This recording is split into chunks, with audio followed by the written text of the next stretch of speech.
The crystal spires of the Galactic Council stretched endlessly into the purple sky of Zenthara Prime. Ambassador Cale Morrison stood before the massive circular chamber, his weathered hands clasped behind his back, as thousands of alien representatives stared down at him with expressions ranging from disgust to fear. The weight of humanity's fate rested on his shoulders, though he already knew the outcome of this trial. The human species stands accused of uncontrolled expansion, aggressive territorial acquisition, and violation of the Sacred Boundaries Accord, announced Supreme Counselor Vexithara, her crystalline form pulsing with angry red light. Her voice echoed through the chamber's bioacoustic walls, each word carrying the authority of 1,000 worlds. Kyle had been Earth's ambassador for 30 years. He had watched his species grow from a single-planet civilization to a sprawling network of colonies across 17 star systems. Humanity had done what they always did. They adapted, they explored, and they thrived. But the Council saw this as a threat. "We have done nothing but follow our nature," Cale replied, his voice steady despite the overwhelming presence of the assembled aliens. "We explore because we must. We settle because we need room to grow. We defend ourselves because we value life." A ripple of what might have been laughter passed through the Zephyrian delegation, their gas-formed bodies shimmering with amusement. "Defend?" hissed Counselor Zalmoth through his breathing apparatus. "Your species has conquered 12 systems in the past century. You have displaced 3 peaceful civilizations and forced them into refugee status."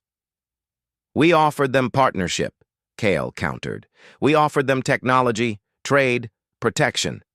They chose to leave rather than coexist." The chamber erupted in a cacophony of alien sounds. Chittering, whistling, mechanical grinding, and subsonic rumbles that made Cale's bones ache. The Galactic Council represented over 400 species, each one united in their growing fear of humanity's expansion. Supreme Counselor Vexithara raised one of her 6 crystalline arms, and silence fell instantly. "The human expansion threatens the delicate balance we have maintained for 10,000 years. Your species breeds too quickly, consumes too many resources, and shows no respect for the territorial boundaries established by the elder races." Kyle knew the real reason behind this trial. Humanity had advanced too quickly. In just 5 centuries since first contact, they had gone from primitive spaceflight to faster-than-light travel, from basic energy weapons to planetary shields, from simple computers to artificial intelligence that rivaled the greatest minds in the galaxy. The other species had taken millennia to achieve what humans accomplished in decades. "You fear us," Kyle said simply, and the chamber fell silent again. "You fear that we will do to you what your elder races did to younger species throughout history.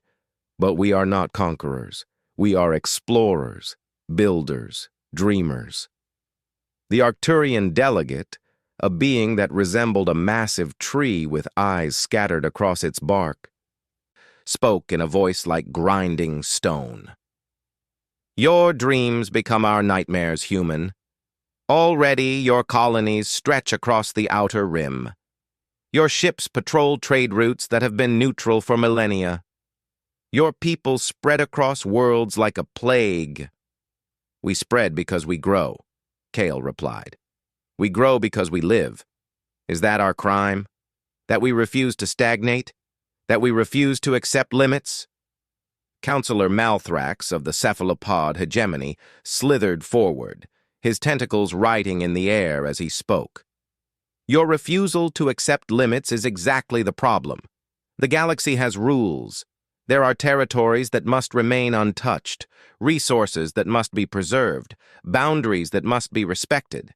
Your species recognizes none of these." Behind Cale, Captain Sarah Chen of the Earth Defense Force stood at rigid attention. She had commanded the escort that brought him to this trial, knowing it might be humanity's last diplomatic mission. Her hand rested on the grip of her plasma pistol, though both of them knew that weapons would be useless here. "The Council has reached its decision," announced Vexithara, her crystalline form now pulsing with judicial blue light. The human species has been found guilty of aggressive expansion, territorial violation, and disruption of galactic peace. The sentence is immediate exile from all council space. The words hit Kyle like a physical blow, though he had expected them. Exile? All human colonies beyond your original 17 systems are to be abandoned within 1 standard year, continued the Supreme Counselor. All human ships are to withdraw to Earth-controlled space. Any human vessel found beyond the designated boundaries after the deadline will be destroyed without warning. A holographic barrier appeared around the center of the chamber, showing the galaxy with a small section highlighted in red, the tiny corner of space that would now be humanity's prison. 17 systems out of millions, a handful of worlds out of countless billions. And if we refuse? Kale asked, though he already knew the answer. The chamber filled with the sound of weapons charging.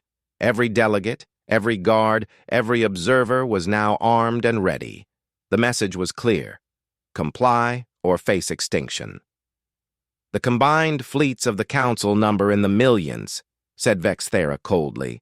Your entire navy consists of perhaps 10,000 ships.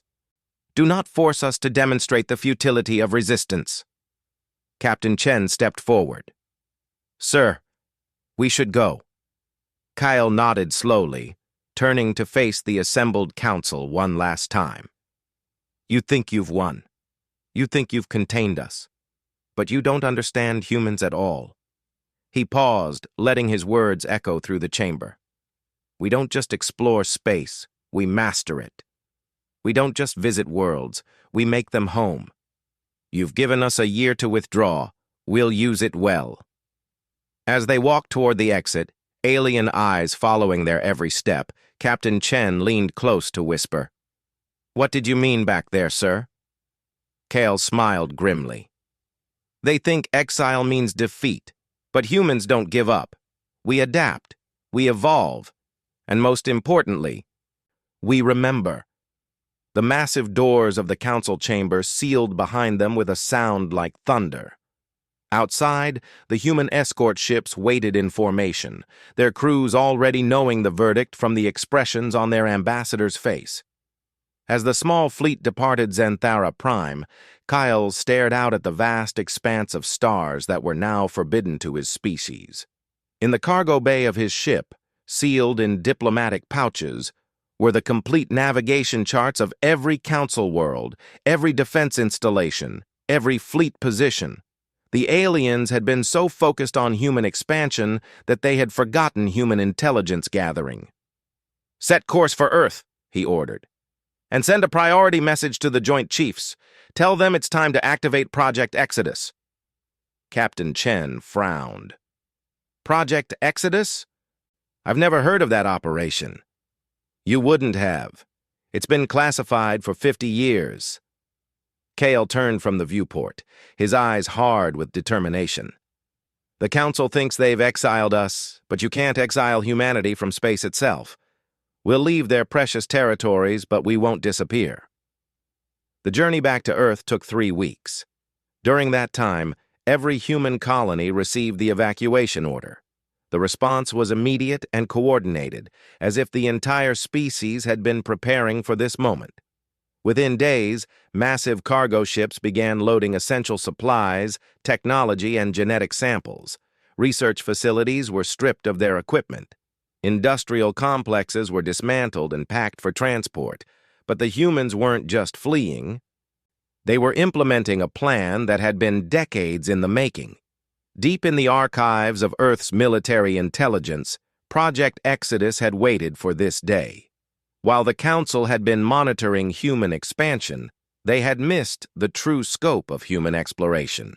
Secret expeditions had been mapping the dark zones beyond the galaxy's edge, finding worlds that existed outside Council space entirely. Automated probe ships had been establishing supply caches in the void between galaxies. Generation ships had been quietly constructed and hidden in the asteroid fields of uninhabited systems. When the evacuation began, it wasn't a retreat. It was a migration to places the Council didn't even know existed. Admiral Rebecca Torres stood in the war room beneath the Pacific Ocean, watching holographic displays that showed the movement of the human fleet. Over 8 million ships of all sizes were now in motion, carrying not just people, but the entire infrastructure of human civilization. "Status report," she ordered as Kale entered the chamber. "All outer colonies are evacuating on schedule," reported Colonel Mitchell. "The industrial platforms are being towed to the staging areas. The agricultural ships have loaded their seed banks and genetic samples. We're not just leaving. We're taking everything we need to rebuild." Kyle studied the displays showing the galaxy. The red zone that marked humanity's prison seemed pathetically small compared to the vast darkness beyond. "What about the deep space assets?" Admiral Torres smiled coldly. "The Council never detected our shadow fleet. 300 automated shipyards have been operating in the void for the past 20 years. We have more ships than they think we do, and they're all equipped with technology the Council has never seen." "Sir," interrupted a communications officer, "we're receiving reports from the outer colonies. Council observation fleets are monitoring the evacuation, but they're keeping their distance. It seems they want to make sure we actually leave." "Let them watch," said Kale. "They'll see exactly what they expect to see, humans fleeing in defeat." But hidden in the shadows of asteroid fields and behind gas giant moons, other ships were moving. Stealth vessels equipped with experimental cloaking technology slipped past Council sensors. Deep space monitoring stations that had been disguised as mining platforms suddenly revealed their true purpose. And far beyond the galaxy's edge, where no Council ship had ever ventured, massive construction projects came online. The year of exile was ending, but for humanity, it was just the beginning. As the last human transport ship crossed the boundary into their designated prison zone, Council observers reported mission accomplished. The dangerous humans had been contained, their expansion halted, their threat neutralized. They had no idea that they had just made the greatest strategic mistake in galactic history. In the darkness beyond the galaxy's edge, Admiral Sarah Okafor stood on the bridge of the HSS Defiance, humanity's first deep space battleship. Around her, thousands of human vessels waited in formations that stretched across light years of empty space. Behind them, construction ships continued building the infrastructure of a new human civilization. "Admiral," reported her tactical officer, "long-range sensors are picking up increased Council fleet activity in the border zones. They're clearly celebrating their victory." Admiral Okafor smiled grimly. "Let them celebrate. They think they've seen the last of humanity. They're about to learn that exile isn't punishment for our species." She turned to address the bridge crew, her voice carrying across the communication networks to every human ship in the fleet. "They tried to cage us. They tried to limit us. They thought they could contain human ambition within their arbitrary boundaries." Her voice grew stronger, filled with the determination that had carried humanity from cave dwellings to the stars. "They forgot that humans don't just adapt to exile. We master it. We turn it into opportunity. And when we return, we won't be the same species they thought they defeated." In the depths of space, far from any Council surveillance, humanity began to change. New technologies emerged from the combination of alien science and human innovation. New ships were built with capabilities that defied conventional physics. New strategies were developed that would revolutionize space warfare. The Council had given them a year to disappear. They had used it to evolve. The exile was over, but the real story was just beginning. 20 years had passed since the Great Exile, and the galaxy had settled into what the Council called the New Peace. Trade routes flourished without human interference, territorial disputes decreased, and the elder races congratulated themselves on solving the human problem. The small red zone on galactic charts served as a reminder of their victory over uncontrolled expansion. Supreme Counselor Vexithara had been promoted to Grand Executor of the Council. Her crystalline form now enhanced with precious metals that marked her elevated status. She stood in her private chambers overlooking the capital city of Zenthara Prime, satisfied that the galaxy had never been more stable. "Grand Executor," announced her aide, a nervous Zephyrian whose gas form flickered with anxiety. "The quarterly Border Patrol reports are ready for your review." Vexithara accepted the holographic data pad without looking away from the city below. For 20 years, the reports had been identical. No human activity beyond the exile zone, no attempted border crossings, no signs of expansion. The humans had apparently accepted their fate and settled into quiet isolation. But as she reviewed the latest data, something caught her attention.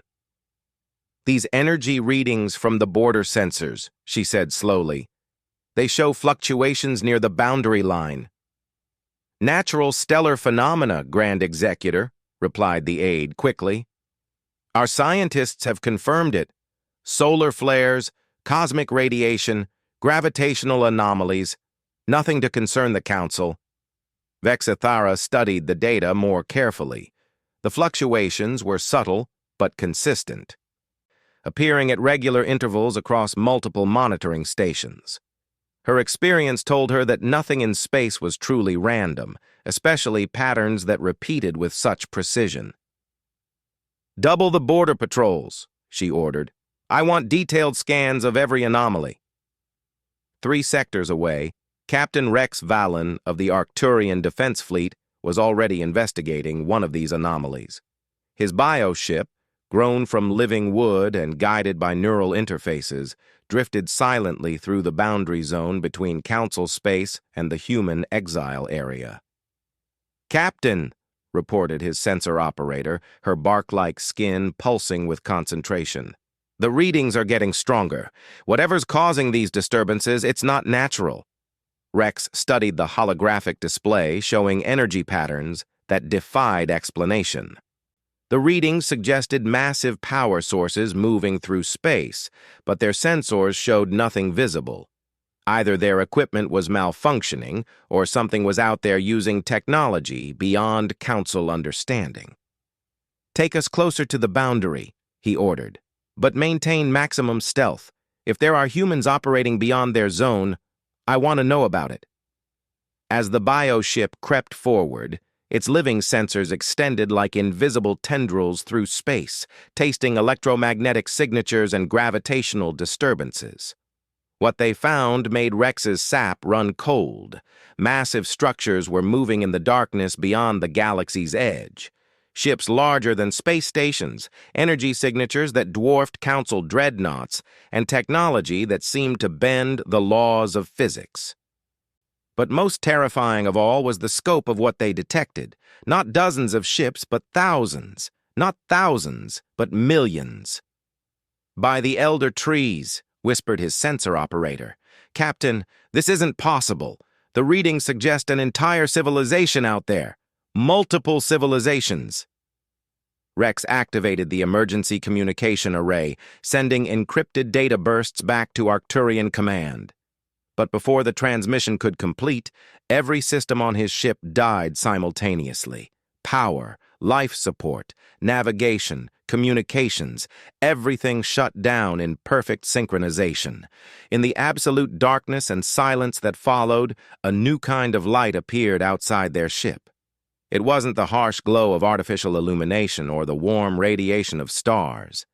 This light seemed to bend space itself, creating impossible geometries that hurt to look at directly. "Contact," whispered a voice that seemed to come from everywhere and nowhere. "Arcturian vessel, you have violated the boundary protocols." Rex tried to respond, but found he couldn't move his wooden limbs.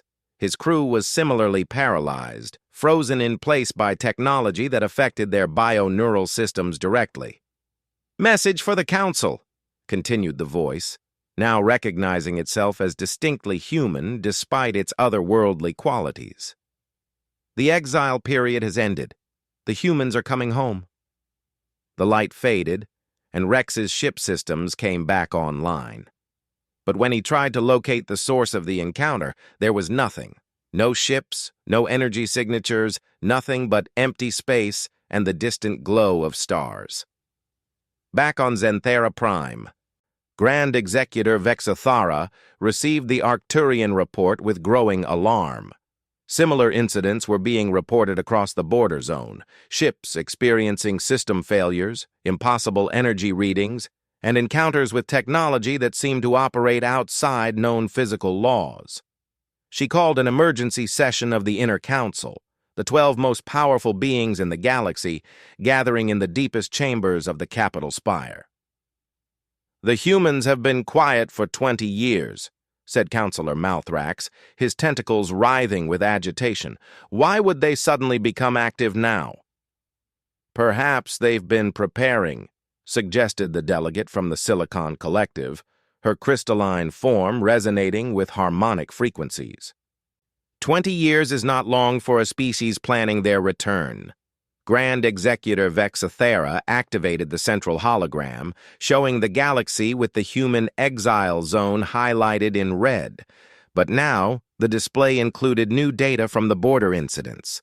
Subtle energy trails led from the exile zone into the darkness beyond the galaxy's edge, like paths invisible to normal sensors, but revealed by the alien encounters. "They haven't been hiding in the exile zone," she realized aloud. "They've been using it as a gateway. They've been building something out there in the void." The chamber fell silent as the implications sank in. If the humans had spent 20 years developing new technology in the vast emptiness beyond the galaxy, there was no way to know what they had become. "We need more information," said Councillor Zalmoth. "Send a full reconnaissance fleet to investigate these energy signatures." "No," said Vexathara firmly. "We need to prepare for what's coming. Alert all member fleets. Recall every ship from exploration duties. I want every defensive platform online and every weapon system charged." 2 days later, the first human ship appeared in Council space in 20 years. It materialized without warning at the edge of the Centauri system, a trade hub that served dozens of species. The ship itself was unlike anything in Council databases. Smooth curves that seemed to flow like liquid metal, energy emissions that registered in spectrums that didn't exist in conventional physics, and a size that dwarfed the largest Council dreadnoughts. Admiral Zenkai of the Cephalopod Defense Force was the first to respond, leading a squadron of 12 warships to intercept. As his vessels approached, every sensor system struggled to maintain a lock on the human ship. It seemed to exist in multiple dimensions simultaneously, there but not there, solid but somehow flowing. "Human vessel," transmitted Admiral Zenkai, "you are in violation of the Exile Accord. Return to designated space immediately or face destruction." The response came not through communication systems, but directly into the minds of every being on every ship. The voice was human, but it carried harmonics that suggested something more than human. "We are Captain Elena Vasquez of the Human Stellar Collective. We have returned to reclaim what was taken from us. Your council's authority is no longer recognized." Admiral Zenkai ordered his fleet to attack. Plasma beams, quantum torpedoes, and gravity bombs launched simultaneously from 12 ships. The weapons struck the human vessel and simply disappeared, absorbed by some kind of field that made space itself ripple around the ship. In response, the human ship released something that wasn't quite a weapon. Energy patterns that resembled lightning spread from its hull, reaching out to touch each council vessel. The moment the energy made contact, every ship in the squadron shut down completely. Not damaged, not destroyed, but simply turned off like someone had flipped a switch. "Your technology has not advanced in 20 years, came the human voice again. "Ours has evolved beyond your understanding. This is your only warning. Withdraw your fleets from the territories you have occupied in our absence." The human ship vanished as suddenly as it had appeared, leaving 12 disabled warships drifting helplessly in space. It took 6 hours for emergency rescue ships to arrive and restore basic power to the squadron. Similar encounters began occurring across the galaxy. Human ships appeared at strategic locations, demonstrated impossible technology, delivered ultimatums, and disappeared. Each encounter left Council forces more demoralized and confused. The humans weren't acting like the species that had been exiled 20 years ago. Their technology had advanced beyond recognition. Their ships operated using principles that Council scientists couldn't explain. And most disturbing of all, they seemed to have grown beyond their original numbers. In the depths of the Council archives, xenobiologist Dr. Keth Ara made a discovery that chilled her to her core. While researching human reproduction rates, she found classified files from the Exile period. The humans hadn't just left Council space. They had taken with them massive genetic banks, artificial wombs, and cloning technology. 20 years of exponential population growth in the darkness beyond the galaxy. 20 years of technological development without the restrictions of Council oversight. 20 years of planning for their return. The humans weren't coming back as refugees seeking readmission to galactic society. They were coming back as conquerors with the power to enforce their will. Grand Executor Vexithara stood once again in her chambers, but now the city below was dark except for emergency lighting.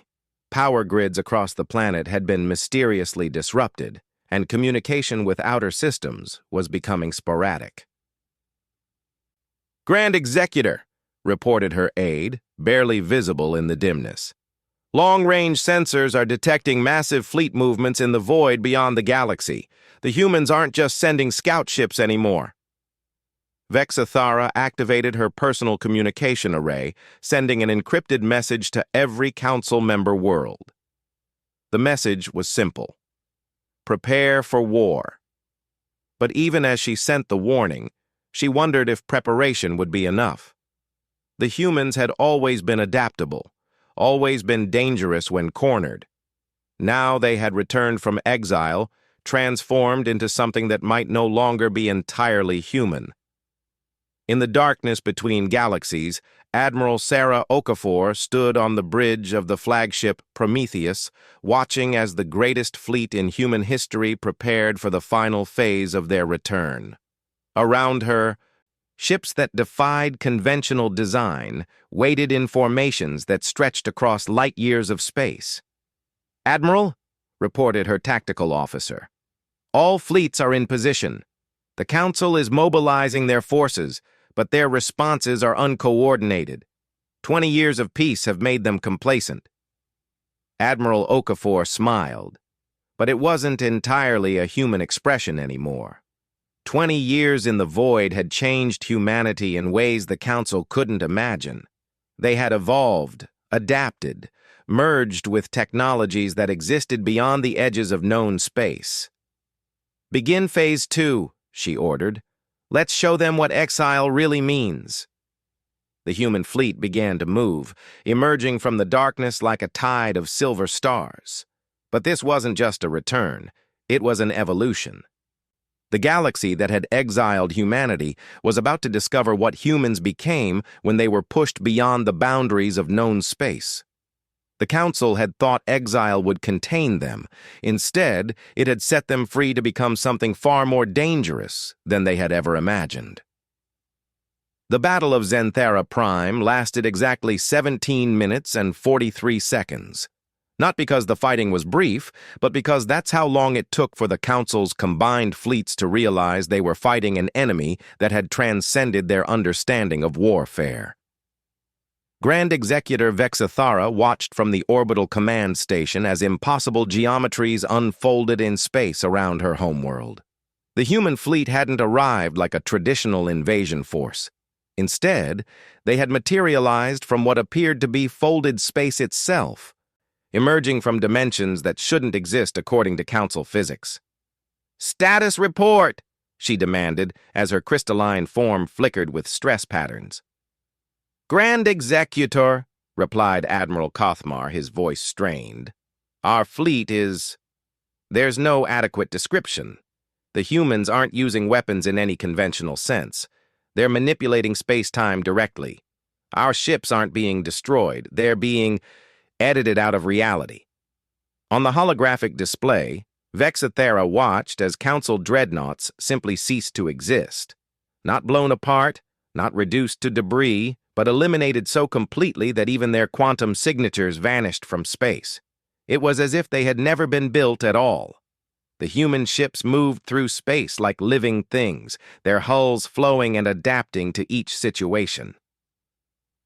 When Council vessels fired gravity bombs, the human ships absorbed the gravitational distortions and used them to accelerate. When plasma beams struck their hulls, the energy was redirected to power systems that seemed to violate thermodynamics.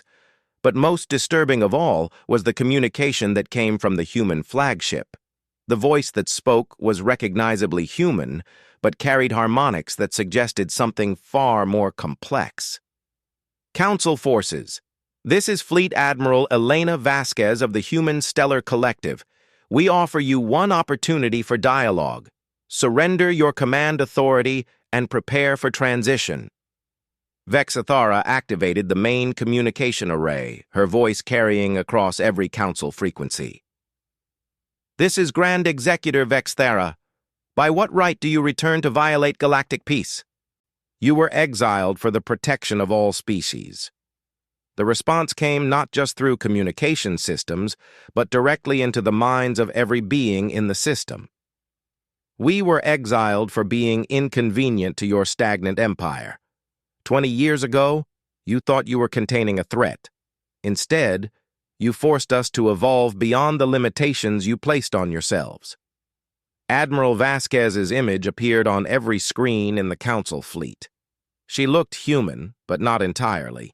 Her eyes held depths that spoke of experiences beyond normal perception, and when she moved, space seemed to bend slightly around her.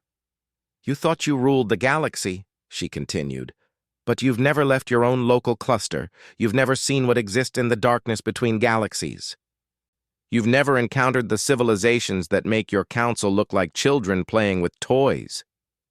Vexithara felt a chill that had nothing to do with her crystalline physiology. What are you saying?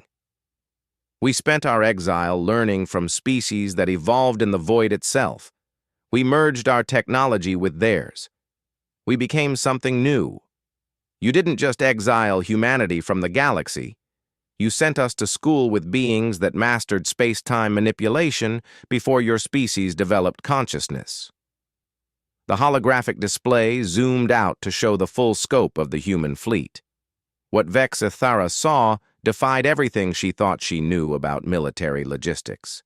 Millions of ships, each one unique, each one incorporating design principles that seemed to come from entirely different branches of technological development. Impossible, she whispered. No species could build such a fleet in 20 years. No single species could, agreed Admiral Vasquez. But we didn't remain a single species. We became something more. We are human, yes, but we are also touched by the deep void. We carry within us the knowledge of civilizations that exist between galaxies, species that manipulate reality the way you manipulate matter and energy. Around Zenthera Prime, the space battle transformed into something resembling a demonstration. Human ships moved through council formations like dancers, their movements creating patterns that seemed to have meaning beyond tactical advantage. Where they passed, disabled council vessels found their systems mysteriously repaired and upgraded with technology decades ahead of anything in the galaxy. You're not conquering us, realized Vexithara. You're converting us? We're offering you evolution, replied Admiral Vasquez. 20 years ago, you feared human expansion because you thought we would replace you. But replacement was never our goal. Growth, adaptation, cooperation, these are human values. We want to share what we've learned. The image changed to show vast structures in the darkness beyond the galaxy. Cities that existed in folded space, shipyards that built vessels from manipulated matter, research stations where the fundamental laws of physics were studied and carefully modified. This is what we built during our exile. Not just ships and weapons, but an entire civilization that exists outside your concept of space and time. We learned from the Void Shepherds, beings that tend to the spaces between galaxies. We studied with the Reality Weavers who exist in multiple dimensions simultaneously. We partnered with the Deep Singers, whose songs reshape matter at the quantum level. Counselor Malthrax's flagship moved closer to the human formation, his biomechanical vessel's sensors working frantically to understand what they were seeing. These technologies, they could revolutionize everything: medicine, engineering, space travel. Exactly, said Admiral Vasquez. But they require a fundamental shift in thinking. You've spent 10,000 years creating rules, boundaries, limitations. These technologies work by transcending limitations. They require species willing to grow beyond their current forms. Vexathera felt her certainty crumbling. Everything the Council represented, stability, order, controlled growth, was being challenged by possibilities she hadn't imagined. "What do you want from us?" "Partnership," replied the Admiral simply. "The galaxy is vast, but it's only the beginning.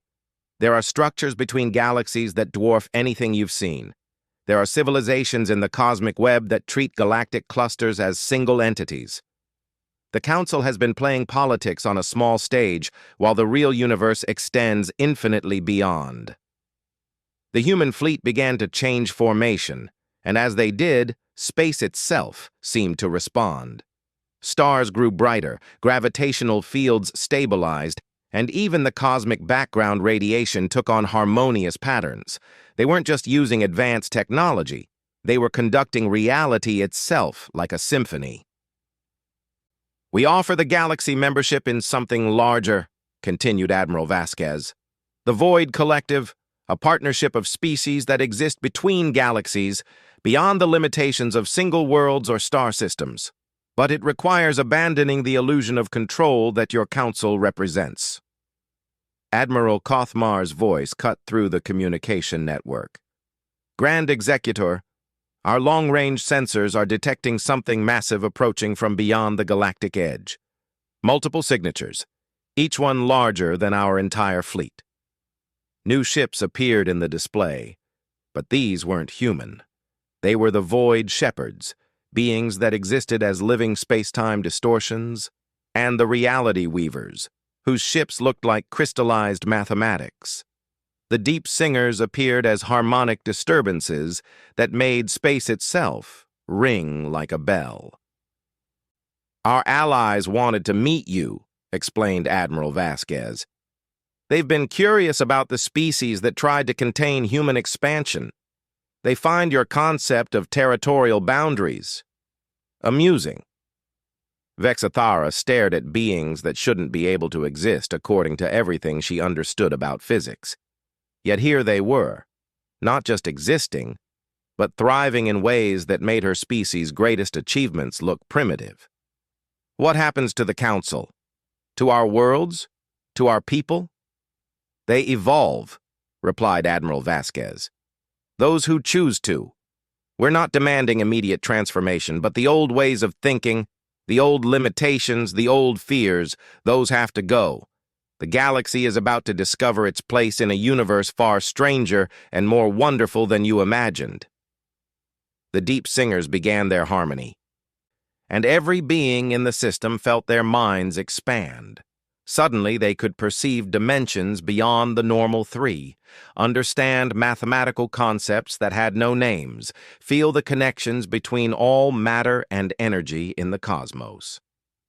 "This is what we learned in exile," said Admiral Vasquez, her voice now carrying harmonics from the Deep Singer's song. "We learned that existence is not about controlling space, but about flowing with it. Not about claiming territory, but about understanding the connections between all things. Not about imposing order, but about finding the patterns that already exist." Counselor Malthrax's voice was filled with wonder. "The medical applications alone. We could cure diseases we thought were impossible to treat. We could extend lifespans indefinitely. We could enhance intelligence beyond anything we've dreamed. And the cost? Asked Vexthera, though she suspected she already knew the answer. Letting go of the illusion that you control anything, replied Admiral Vasquez. Accepting that growth and change are not threats but opportunities. Recognizing that the universe is far larger and stranger than any council could govern. The vote was unanimous. Not because the council members were forced to choose, but because they had been given a glimpse of what existence could become. The boundaries between species began to blur as knowledge and technology were freely shared. The rigid hierarchy of the council dissolved into fluid networks of cooperation. Vexthera found herself aboard the human flagship, her crystalline form now enhanced with void-touched modifications that allowed her to perceive multiple dimensions simultaneously. Around her, beings from dozens of species worked together on projects that would have been impossible under the old system.